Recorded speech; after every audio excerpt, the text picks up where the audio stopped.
BFM Business, Good Morning Business, l'interview. Quand j'arrive à 8h moins 20, je suis toute seule, j'allume. Je vous écoute. Ah, nous sommes déjà à l'antenne, pardon, il est 8h18. On est en train de parler de Lyon, la beauté de cette métropole où nous sommes aujourd'hui depuis la Bourse de commerce et la Chambre de commerce et d'industrie Lyon Métropole. Bonjour Valérie Laurens-Poinceau, vous êtes directrice générale de la boîte Boiron, bonjour. Bonjour. On se connaît, on s'est vu plusieurs fois sur le plateau de Good Morning Business. Puis avec intérêt parce que vous êtes une des premières entreprises de la région, une des 50 premières laboratoires homéopathiques Boiron, et que on était assez inquiet pour vous au moment effectivement de l'annonce par le gouvernement du déréférencement et du déremboursement des pilules homéopathiques. Alors, vous avez procédé à un incroyable pivot à la fois sur vos produits et puis sur vos diversifications. Racontez-nous un peu comment ça s'est passé depuis plusieurs mois.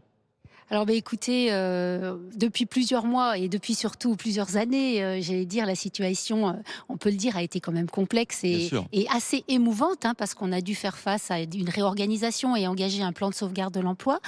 Mais en même temps, on a pu faire preuve de beaucoup de résilience, parce que c'est vrai que c'est incroyable. On a une équipe vraiment très performante qui a su rebondir. Et donc dans le même temps, eh bien, on a eu l'idée de continuer à accélérer les innovations en homéopathie. Malgré le déremboursement. Tout à fait, parce que vous avez beaucoup de Français, hein, il y a plus de 70% des Français qui utilisent peu ou prou de l'homéopathie, et donc il faut qu'on soit là Ouais. pour ces Français, et d'ailleurs les patients du monde entier qui ont besoin de l'homéopathie. Je pense aux femmes enceintes, aux enfants, aux personnes bref qui doivent être accompagnées. Et donc on a lancé beaucoup de nouveautés, Par exemple comme par exemple en ce moment un sirop qui marche très très bien, c'est le sirop Storinil pour le rhume et la toux. Donc Ouais. c'est une indication mixte, et vraiment on a failli être en rupture parce que ça fonctionne très bien. On a lancé aussi un médicament pour les rhumes des bébés qui s'appelle Corizalia. Donc vous voyez, pour tout ça, on s'est dit il faut absolument qu'on ait les reins solides et qu'on continue à aider à se soigner en homéopathie. Alors, ce que vous avez fait également, c'est que vous avez développé des nouveaux produits. Par exemple, les tests anti-Covid, les autotests. Vous êtes devenu numéro 1 en France en quelques mois. Alors, ça aussi, c'est une performance. Vous faites aussi les tests antigéniques. Absolument, effectivement, quand la crise est arrivée, je me suis dit, nous on était déjà en pleine crise, Ouais. Comment on peut aider Vous étiez en pleine tout crise parce que vous restant. étiez déremboursé. On était dans cette crise difficile. On avait aussi une crise sociale, parce que quand vous licenciez un nombre Vous avez important de aujourd'hui personnes, 2200 salariés. Vous en avez moins, du coup. alors en France maintenant un petit peu moins, parce Ouais.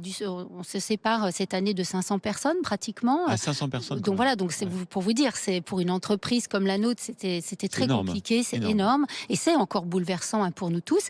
Et donc dans le même temps, on s'est dit on va aider à la fois la santé publique en France, qu'on avait toujours voulu faire.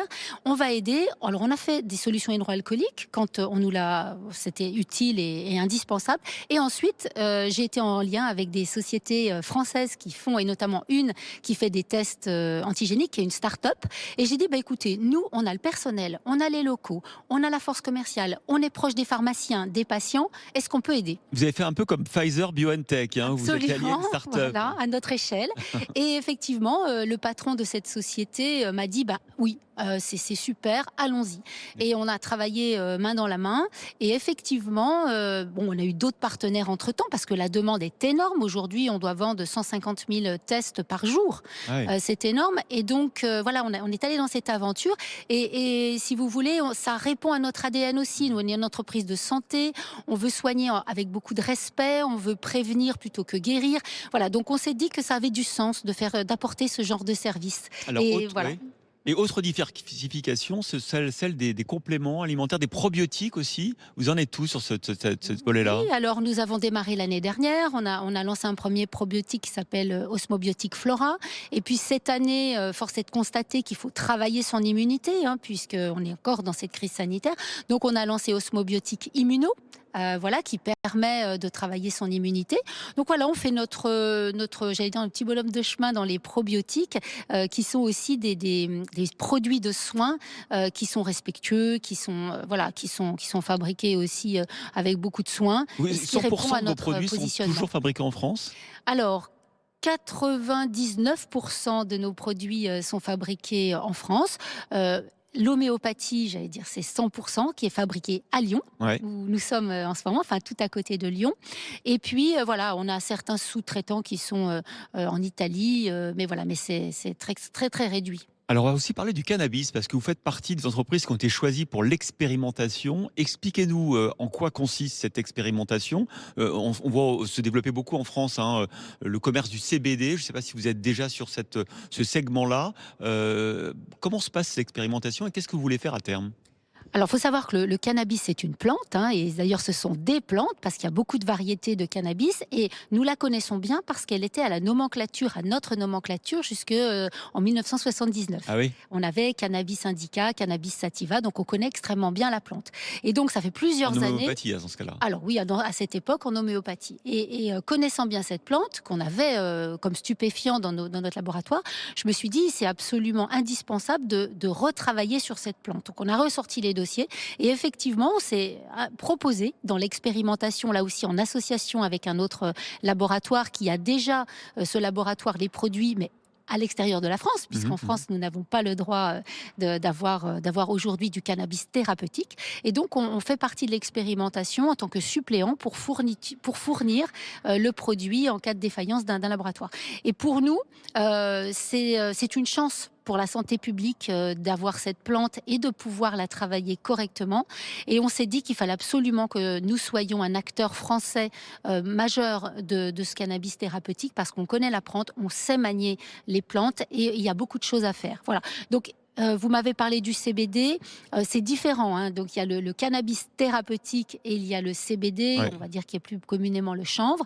Donc voilà, on va voir, on réfléchit justement s'il faut qu'on fasse les deux. Mais nous, notre priorité, c'est vraiment le médicament et travailler sur un apport thérapeutique dans beaucoup d'indications où il y a beaucoup de souffrance au niveau Mhm. des patients et on pense qu'on peut bien le faire. Alors Valérie Lorenz-Poinceau, est-ce que ce rééquilibrage d'activité est suffisant? Est-ce que vous avez réussi à compenser la baisse du chiffre d'affaires? Je crois que vous étiez en 2020 à peu près à 500 millions d'euros de chiffre d'affaires. Vous en êtes à combien aujourd'hui?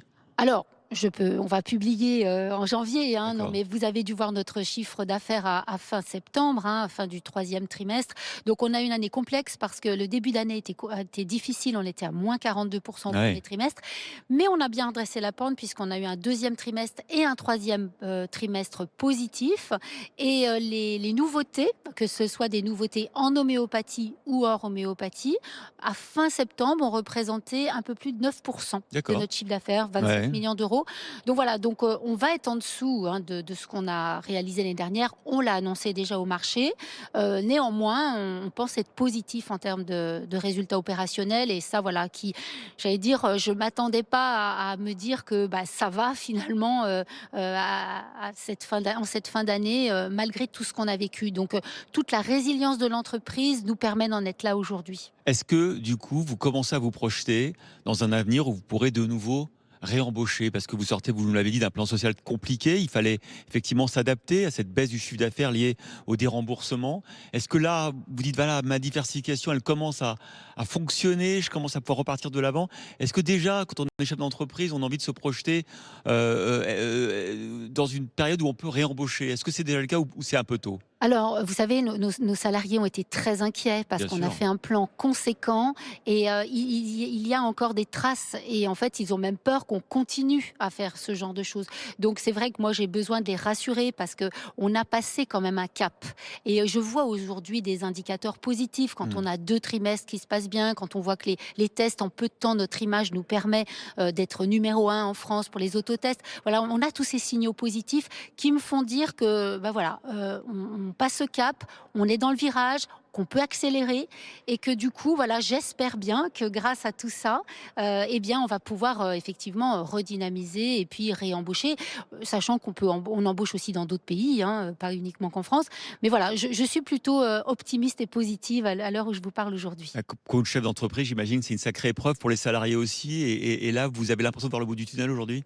Alors, pas totalement, mais on va voir comment se passe, le début d'année parce qu'il y a beaucoup Bien d'incertitudes qui sûr. sont liées aussi, pas uniquement à cette crise, mais qui sont liées aussi au contexte économique, hein. Il faut avoir des matières premières, enfin, on est confronté aux mêmes difficultés que les autres entreprises en termes d'approvisionnement. Mais j'allais dire, j'ai en tête toutes les nouveautés qu'on va aussi continuer à lancer, l'année prochaine en homéopathie et dans d'autres domaines. Voilà et c'est avec beaucoup de joie que j'aborde cette nouvelle année parce que, voilà, franchement, j'ai une équipe, formidable et voilà, je n'ai de cesse que de les remercier parce que c'est grâce à eux qu'on arrive à faire tout ça. Voilà, Valérie Lorenz-Poinceau, directrice générale des laboratoires Boiron. Merci d'avoir été avec nous. Dans quelques minutes après le journal, on va parler du transport aérien, de l'aéroport de Lyon et aussi du BTP, qui est un autre secteur, évidemment, qui se porte extrêmement bien en Auvergne-Rhône-Alpes. À tout de suite et dans une minute, le journal.